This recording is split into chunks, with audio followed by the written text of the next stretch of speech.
Hi there. So, we're here for another live reading session this morning. And today I'll be reading chapter 3 of Mindfire. Her mom opened the front door before Leia could insert her key. Her wavy dark brown hair parted in the middle as it gently framed her face and flowed over her shoulders and down to the middle of her back. When she had been Leia's age, she had been a Latina model. Looking at her now, even wearing a blue robe over her white nightgown, Leia didn't doubt it one bit. Regardless of the weight her mom had gained since those days, she maintained a gorgeous complexion, had crystal blue eyes, high cheeks that curved gently down to her chin, and an impressive hourglass figure. Her natural beauty surpassed the need to wear makeup. Had she not abandoned the beginnings of fame and likely a lucrative career, Mom would probably be a household name as a supermodel. But she had instead chosen to love Leia's father, Steve, and raise Leia, who wasn't even her biological daughter. That made her mom as far as Leia was concerned. "Are you all right, Leia? You're breathing pretty hard and you look spooked." "Spooked? After what just happened, I guess that's as good a description as any." "I'm pretty beat, Mom. I'm just going to go to bed." "You sure? It'll only take a minute to warm up some water for herbal tea. No thanks, really," Leia said. "I just need sleep." "All right." She was nowhere near ready to talk about any of this. As much as she wanted to cry or scream or just accept the hug and silent acceptance she knew Mom would provide, Leia had to find some way to make sense of this first. Walking down the hall towards her room, Leia knew the voice in her head sounded so very familiar. "Who is this woman helping me? Is she a good person or a bad person? You could have turned that drunkard into a torch or impaled everyone in there with sharp objects. You could have crushed their skulls." Deep inside, she knew the voice was right, and it frightened her. Leia stopped and looked at the pictures on the wall. There was the family portrait taken 4 years ago. She never really looked at it before, seen the pride in her parents' eyes towards Leia and her sister, the love they felt for their children. Leia felt her own pride swell, perhaps a twinge of jealousy at how utterly cute her sister could be without even trying. Mom and Dad's wedding picture was proof positive of how svelte her mom looked in her modeling days. Another picture showed Leia and her dad fishing. Next to it was a picture of Dad's best friend, Uncle John. He was smiling and standing next to some nice sports car from the 1980s. In every picture I've seen of them, Dad was always so happy and goofy around Uncle John. Dad said that in the days before he met Mom, he and Uncle John used to get in fights with people, come home with cuts and bruises, but they just laughed it off with a drink while sharing stories.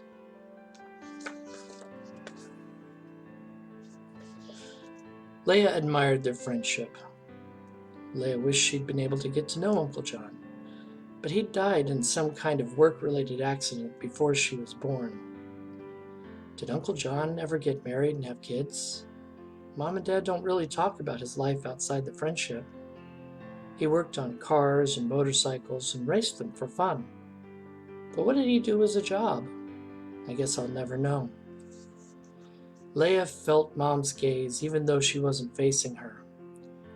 When she caught a quick glance, she saw the compassion in Mom's eyes and demeanor. It looked like she was waiting for Leia to start any discussion. It was one of the things she loved about her mom. With a small sigh, Leia forced herself to finish the walk to her room. What's going to happen next? If the cops talk to any of my co-workers, they'll tell them what happened. Will the cops believe them? Will they come for me to ask questions? Will they arrest me? Leia laughed in spite of her mood. What are they going to charge me with? Lifting sharp objects with my mind? Using those objects to threaten a customer? Somehow I don't think they've written laws to cover that kind of stuff. Leia closed the door behind her. She sat down on her bed and stared out the window. How am I going to face Misha or any of the others at work again? Or the regulars who come by all the time? They all looked at me the same way Josh looked at me, so scared. Like I was really a demon, a monster. I only saw my reflection for a few seconds. But how could that have been me? How did I do that? Was that really me? I'm scared of what I saw, so I get why they were too. What am I? How did I get these abilities? And how do I get rid of them? You'll never get rid of them, the voice interjected. You were born with this. It's in your blood. But you're only now becoming mature enough physically to access these powers. I'll never get rid of them? I can't control them. I'll be a danger to myself and everyone around me. That's not what's bothering you, the voice continued. You know you can gain control. You're worried about what people will think of you. I think that's a legitimate concern. Outside of my family, I can't imagine people just accepting me with these powers. Not even Loverboy? You know about my boyfriend? I'm a telepath. Of course I know about Josh. You know too much about me. And Josh, when he saw me change before, he got scared like everyone else, so I don't know. He's going to have to accept you, to a certain degree, the voice said. He's going to be a part of your life from now on. What, you can read the future too? Never mind, that's a topic for another time. Look, Leia, you'll be surprised who will accept you outside of your family. You'll find out who your friends really are. Thanks, I think. I've done what I can to help you, the voice reassured. I'm going to use my abilities to help you get some sleep. You'll see. Things will be better tomorrow. And with that, Leia succumbed to the voice's power, collapsed to her pillow, and entered a deep, dreamless sleep. The next morning, walking the hallways of the Frederick V. Jason building, Leia's eyes scanned all over for Misha, but she couldn't find her. Then slender yet familiar arms grabbed her from behind. She already knew it was Josh. His cologne had announced his presence before he could. Has he forgotten what happened? Or has he changed his mind? How strange, but I won't complain. Is this what the voice meant? Grateful even for the possibility, she turned around, pulled Josh close, and professed her love through a long kiss in front of everyone. She didn't care anymore. She was going to take the risk and show her feelings to him. After a few seconds of being surprised, Josh relaxed. That was nice, Josh said, smiling, but I thought you didn't want us doing that on campus. That's not important anymore, Leia answered. We're what's important. I don't want you to feel distant from me. Josh stood there for several seconds with his mouth open. Then he looked at her with a confused expression. Who are you and what is Hamilton? I know this isn't how I normally handle things, Josh, but I love you, and when I think about it, it's not good to try and hide something like that. You're right. I've got my ethics class in a few minutes, but can we meet at the coffee house before I go to work tonight? Leia added. Sounds good. Are you going to be okay till then? I think I can manage, Leia answered with a bit too much bravado. Hours later, Leia waited for Josh at the bustling Greenback's Coffee. The massive coffee house was teeming with dozens of her fellow students. Most of them were sitting at booths with laptops and tablets, taking advantage of the free Wi-Fi as they enjoyed their Java and snacks. Plowing through the front door a minute later, Josh almost ran over someone before he located Leia with his eyes. Am I late? Josh asked as he plopped down in the booth. No, cowboy. I got here early, Leia replied, smiling. Was there something you wanted to talk about? He's going to have to accept you to a certain degree, Leia recalled the voice saying. He's going to be a part of your life from now on. Not really, Leia answered, still smiling. Can't I just enjoy your company before I have to go to work? Josh brightened considerably when he heard that. Of course. I could just sit here and bask in your glow for hours. I have a glow, Leia joked. Well, I was speaking figuratively, but yeah. Your personality, who you are, your feelings, I love it. You radiate who you are. Maybe not everyone can see it, but I do. He's going to be a part of your life from now on. The words kept replaying in Leia's thoughts. What did she mean by that? Does she know I want to marry him? Has she been following him around too? Does she know he's planning to propose to me or something? What else could it be? Earth to Leia, Josh said. I know you were named after Princess Leia, but you don't have to be in a galaxy far, far away. Sorry, Leia replied, taking a sip of the cappuccino she'd ordered, lost in thought. For Josh, Leia had ordered Greenback's signature endurance test coffee.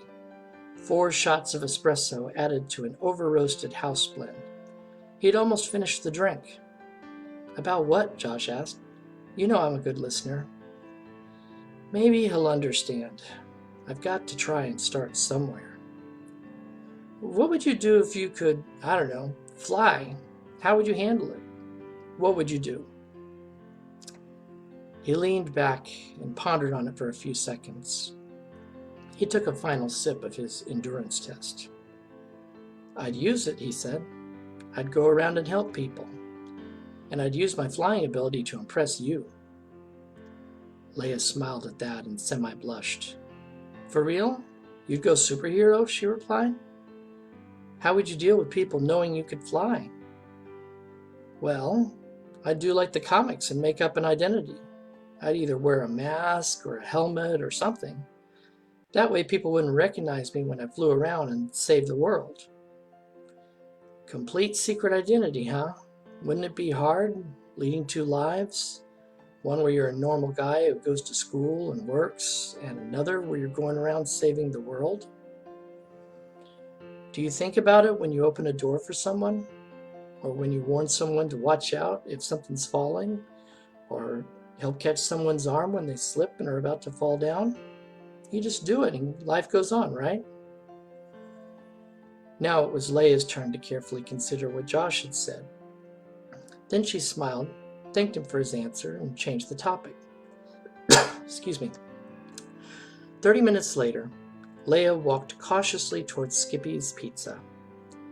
Her anxiety slowly grew as she got closer to the front door of her workplace. She still hadn't seen Misha anywhere on campus, but that wasn't entirely unusual in a bustling student population, especially as distracted as Leia had been today. Hey, Leia, Misha waved enthusiastically as Leia entered Skippy's. Misha! Hey, Leia replied, confused. Everything okay? Sure. Why wouldn't it be? Leia tried to smile as she looked at her friend. Misha Breyer was shorter and thinner than Leia, with short, curly brown hair and amber eyes. This time of year, Misha sported a deep tan. She was always a bundle of barely held in check energy, which translated well for making food in a high-traffic pizza joint. It helped that the customers liked her, and she always showed up early to the job. So last night, Leia started to say. Oh, it's cool, Misha interrupted. I didn't mind covering for you. It was a slow night anyway. Leia blinked twice, unsure she'd heard Misha correctly. What? Leia asked. Wow, you were really out of it, weren't you? Misha added. You told me you weren't feeling well, asked me to cover as manager the last couple of hours, and you went home. That's not what happened. What in the world? You still look under the weather. You still look under the weather, Leia. Are you sure you're okay to work today? I can handle it if I'll be fine, Leia insisted. I'll go change into my uniform. Sure, boss. As Leia changed clothes in the ladies' restroom, she tried to make sense of things. She doesn't remember last night. No, that's not right. She just remembers it differently. How is that possible? Do you really want to know the answer to that question? The voice returned. Do you ever leave my head, lady? I feel like you're stalking me. I don't get any privacy. You can just butt in whenever you want. I'd think that you'd find some comfort in having someone with you who understands you. Besides, I try not to be invasive. I only talk to you when you need to know something. Leia sighed. You did this somehow, didn't you? You changed Misha's memories about last night. Not just Misha's, the voice said. Everyone who witnessed it, including the police who were called. I even fixed the counter you smashed, so there's no evidence of anything unusual happening last night. You have nothing to worry about anymore. Who are you that you could do that? I know you helped me, and I'm grateful. But you messed with all those people's minds. You even made Josh forget. Would you rather I killed them all? Because that was my alternative. I've done it before. What? Suddenly, Leia could tell the presence behind the voice had departed. And just like that, she's gone. But now I know she's a murderer who's stalking me and talks to me in my mind. She's a bigger threat to everyone than I am. What am I going to do?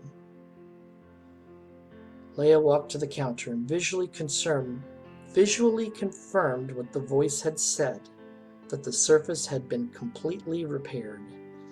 It looked as if the entire counter had been taken apart and reformed from scratch with the same materials. Technically, it was impossible, but there it was in front of her. She decided to take Misha up on her offer to cover for her that evening. Leia was starting to feel sick after all. And that's it. Hey, Gia, Sandra, Jill, I appreciate you all joining me. And so next will be on Wednesday. I'll be doing Chapter 4 from Mindfire. And again, thanks so much. And if you have any questions real quick or anything, please go ahead. Let me know how you enjoyed or what you thought of the story. I really appreciate it. We'll give it about a minute here. But, you know, this is something that I guess you could say this story was a long time coming. And it's a really special story for me, really close to my heart. And so I hope that you enjoy it too. Okay, well, I think that's good enough for today. And we'll see you next time.